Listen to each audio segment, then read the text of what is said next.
Hi, what I'm going to talk about today are handpans. I really like handpans. I enjoy listening to handpan music, and I'm going to attempt to make a handpan for $24. Um, is it going to sound like one that costs $2,000 or $3,000? Not by a long shot. Have I ever made one before? No. Do I expect it to come out great? No. But it serves a purpose. Um, let's say you can't afford a handpan right now, but you're saving up for it. So you're putting away $20 every few days or every week or so eventually you can get a handpan. Well, what do you do in the meantime? You want to learn some rhythms, you want to learn how to use it, but you have no handpan to work on.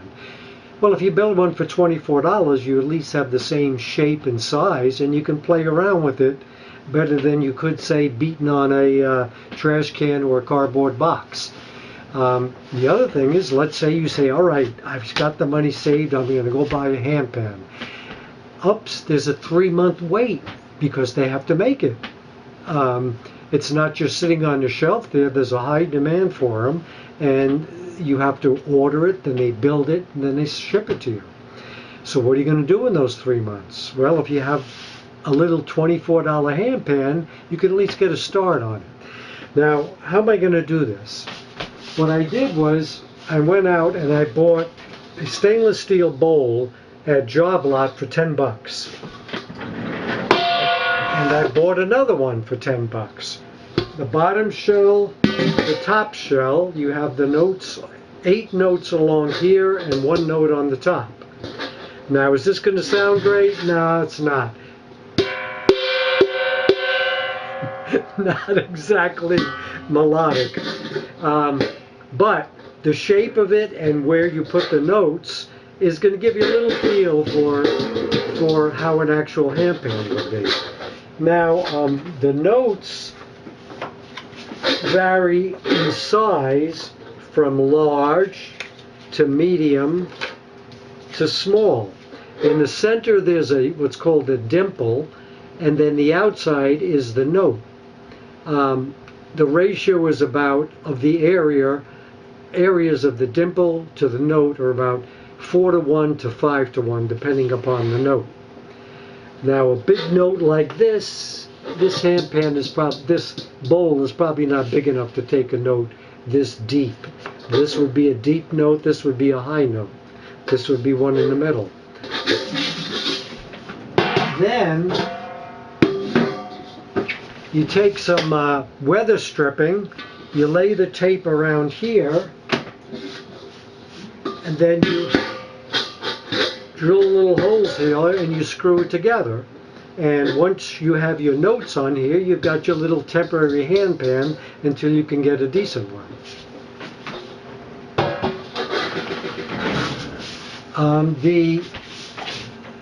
This whole thing weighs about 4.5 pounds, so it's very light.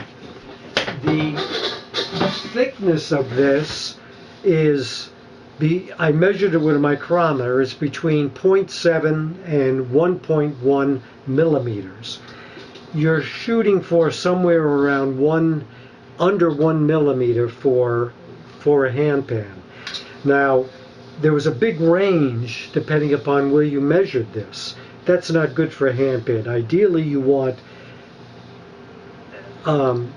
probably within several hundredths of a millimeter all the way across it. That's one thing that's not good about hydroforming. When they hydroform a shell by blowing water into it and having the steel expand upwards, you'll get a 25% difference in thickness from here to here. And that's going to make it difficult to make notes. A better way of doing it is putting it in a press. Then they have very good control over the thickness of the entire shell, so you can get some good notes. All right, let's go to the shop. First I'm going to pound some dimples in here. Then I'm going to take a little hammer and pound out the note, and then try and tune it a little bit by pounding on it with a little tuner, and then have a very crude handpan, okay? Oh, you can go to Pan and download a chart showing the different notes, what size to make the note, what size to make the dimple. This is dependent on the thickness of the metal too. And the people that do this professionally and are real artisans at it, they know what size dimples, what size notes to use, the thicknesses, the shell materials. They're real experts. That's why when they make a handpan, it sounds really good. Handpan I'm going to make is going to be barely tolerable, but it's 24 bucks. All right. Oh, where did I get this from? Let me show you. I went to shellopan.com.fr for France. Let's see if you can. Here's the Shellopan website. I don't know if this will come out, but you can see it. Now, if you go over to here, it says Fab Lab, and you click on Fab Lab, and it takes you to this page that shows their steel press, and you can download this chart that I just showed you. Okay, so I went down to my little shop and I looked around to see what I could find, and I got all the equipment I need to do it. So let me show you what I did. I measured from here to here, and that's 8 inches. So 4 inches halfway, I drew a line around the outside and the inside. And then I divided this into 8 lines, approximately equal space, not exact. I just eyeballed it and labeled my note. And then I took the notes and I took the numbers and put them on the inside, so that I made sure I didn't get them in the wrong order. So here's 1 and 1. Here's number 8 and there's number 8. So I know where my dimples are going to go. And then I found these little, I found some PVC pipe down there, and I found some socket wrenches. And I've got them going from large to small, and I numbered them. 0, 1, 2, 3, 4, 5, 6, 7, 8. Okay? And then I found my little ball peen hammer here for making the dimples. And I screwed a piece of 2x3 onto a piece of plywood and smoothed out the edges a little bit with sandpaper. And this is my little hammer for making my notes. Okay? Once after the dimple's in. And I already tried one dimple and it came out. I'm so happy. Look at that. I got a little dimple there, and that was a number 4. What I did was I put this on the underside here. I duct taped it in place. I put it on my vise, and then I pounded it with the ball peen hammer there, and I made my first little dimple. Okay? So next what I'm going to do is put all the other dimples in, including the one on the top and the one in the center of the one on the top. And that's with my ball peen hammer, this little metal one. And after that, then I'm going to make my notes with this wooden hammer and pound out little flat areas like this for each note, approximately roughly 4 times the size of the dimple, 4 to 5 times the size in area, not diameter. Okay? And that's what I'll do next. So I'll get back to you once I have all the dimples done. The lowest number, the 0, is in the center. The next higher number is 1. The next higher is 2, 3, 4, 5, 6, 7, 8. And then the dimple I'm making out of the 0 and the 8 to make that double dimple on the inside of it. Okay, I'm in my little workshop now. The first thing I'm going to do is put my hearing protectors on so I don't hurt my ears. Okay, the next thing I'm going to do is I've got the my socket here, number 7, and I've got this marked number 7. I'm going to duct tape it in place. I put 2 pieces of duct tape on it. Put this hole down here. Put it on this crosshair. And put a piece of duct tape on each side. Just to kind of hold it in the right position so it doesn't move. Okay, now that I've duct taped it in place, I'm going to put the little socket there on top of my vise. Hold it right there, and then use the ball peen hammer to make the dimple.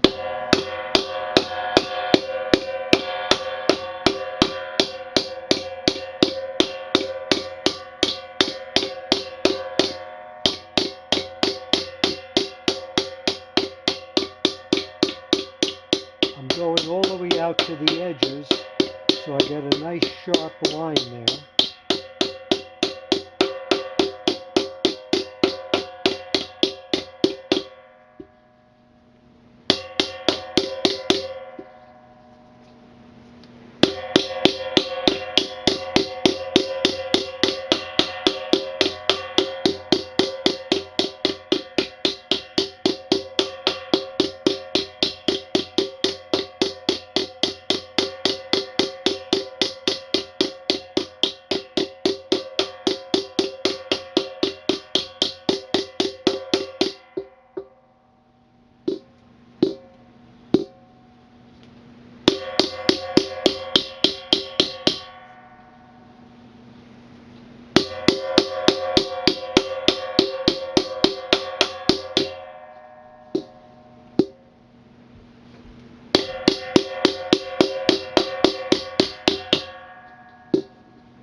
Okay, that feels pretty good. So there's my second dimple. Now I'll go and put the rest of the dimples in and then get back to you. Okay, well, I finished putting all the dimples in, and here they are, from the largest to the smallest. And those went in fairly easily with that ball peen hammer. The next step is to flatten out the note. Now that I've got my doubts about. I don't know how the heck I'm going to do that without distorting this dimple. And how do you get this flat? This is a curved surface. If you flatten it out, where's the metal going to go? I'll show you what I mean in just a minute. Okay, now here's my chart from Handpan from their website. And I know you can't see it in the camera, but there's a column here that shows the ratio of the area of the note to the area of the dimple. And as I said before, that varies between 4 and 5 depending on the note. Now what I'm going to do is just take an average, because I'm not really expecting to get a decent pan or decent notes out of this, but just to see what I can get. So we'll use a figure of 4.5. So if you do some simple high school algebra here, if you have the area of the note and the area of the dimple, here's the dimple and there's the note around there. You want this area to be 4.5 times the size of this area. So if you use your pi r squared for the area of the circle, take the radius, take the diameter, divide by 2 gives you the radius. So you've got pi d over 2 squared equals 4.5 pi d over 2 squared. Okay, that's your basic formula. Now if you multiply it out, you find out that the pi drops out, the d over 2 squared drops out, and what you're left with is x squared equals 4.5, or x equals the square root of 4.5, x equals 2.12. So all we do is take the dimple size in centimeters here and multiply it by 2.12, and you get the note diameter. So like 5.2 centimeters for note number 1, for dimple number 1 would give you 11.0 centimeters for note number 1. For note number 5, 2.8 centimeters for the dimple would be 5.9 centimeters for the note, and so forth. So that's the size of the note you want to make. But as I said, and oh, the way it would look like is this. That's about the ratio of 4.5 times the area in the note area, which is essentially this entire area here, to the dimple ratio. So this is about a 4.5 ratio for note size to dimple size in area. But the diameter is only 2.12 times the size of this diameter. So if you look at a handpan, all the notes are going to look about like this, with a dimple in the note. They may be smaller, they may be big, but the ratio is going to be approximately the same.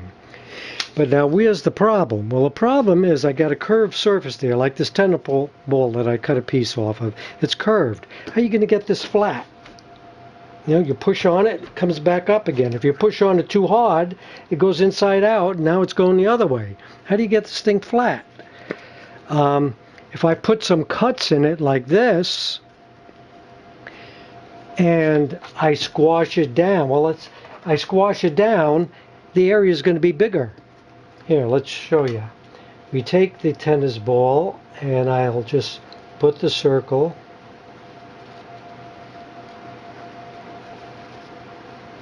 All right, that's the circular area this takes up on the pan. Of course, this is way exaggerated. The curve on the pan is a lot less, but for illustration purposes, that's the curved area. Now, what happens when you push it down? Well, you push it down, and all of a sudden, you got a bigger circle. Let's put this here. And look at that. We've got a circle this big. Well, how are you going to fit a circle this big in an area that small? It don't go. Something's got to give. Something's got to be deformed. Metal has a crystalline structure in it. You could break up the crystalline structure, make it more ductile, and you'll get waves in it, you'll get lumps in it. Maybe you can flatten it out somehow, but I don't see how I'm going to do that with a hammer on a stainless steel pan. How am I going to fit this inside this big circle inside this little circle? It just ain't going to go. Okay? So that's my dilemma. I'm going to try one hole, one dimple, and see what happens. Okay, so on note number 4, the dimple size is 3 centimeters, and so the note size is 6.4 centimeters. Now, how am I going to get this flat without distorting the dimple and without going into this area? What I did was I tried with this wooden hammer I have that I made out of a 2x3. Just doesn't do it. I could pound on this all day and it doesn't budge that metal. Sledgehammer, I can do it, boom, boom, but then it goes well beyond this circle, and it's like the tennis ball. It pops out the other side, and then you could push it back, and then it pops this way. I'll show you what I mean.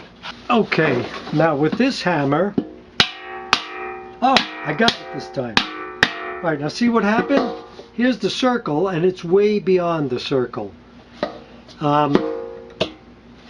If I tried, all right, let me get this back a little bit. Oop, I got a little bit there, a little bit there, a little bit there, a little bit there. Whoops, popped all the way back out again, except for this little spot here. All right, now it's fully popped out again. This is not working. If I hit it with a sledgehammer, same thing.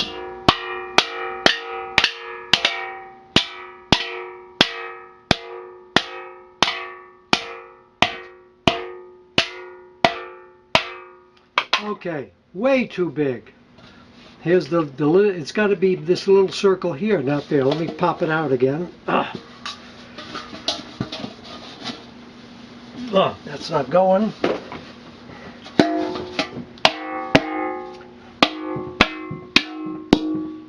Okay, pop back out again. I've got to think of something else because this is not going to do it. Okay, well, I finished the handpan.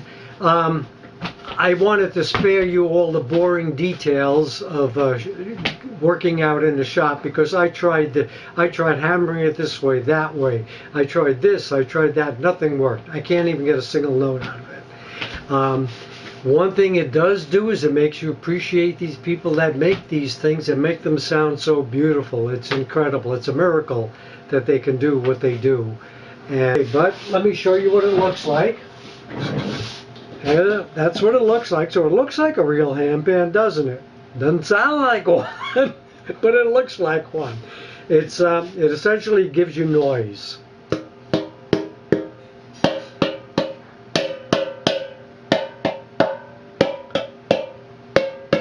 Maybe a slight tone difference between them, but nothing, no scale, that's for sure. But it's something to be about the right size to practice on until a real one comes in.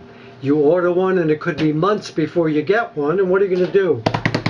Pound on a desk? Well, at least I've got this pot to pound on. All right, well, I hope you enjoyed this video. It was a little adventure to try this out and see what would happen, and we found out what happens. Here is your $24 handpan. What did we learn from this exercise? First thing I'd say is if you want to build something like this for home while you're waiting for a good handpan to come in so you can just get the feel of it, a lot of these steps were wasted, as you can see, because they yielded no results. You don't need to put the dimples in. All you need to do is get a sledgehammer and bang in 8 depressions like I did here. That'll take you about 10 minutes, okay? The top you can just leave alone. This top was a little ringy. When I hit it, it made this annoying ring.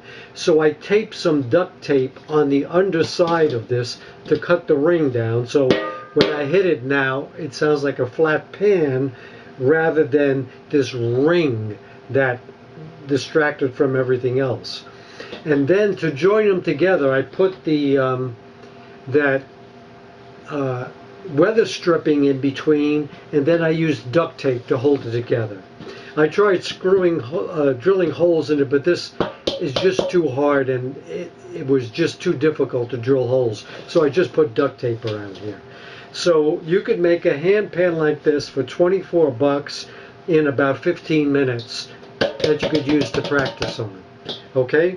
In fact, I think I'm going to make another one, and I'll sell it on eBay for 500 bucks. Okay? So if you want to buy it for 500 bucks, you can go on eBay. Just kidding. I wouldn't do anything like that. But I'm sure there's some junk you can buy out there. Get a good handpan. Don't get junk. Okay? Take care.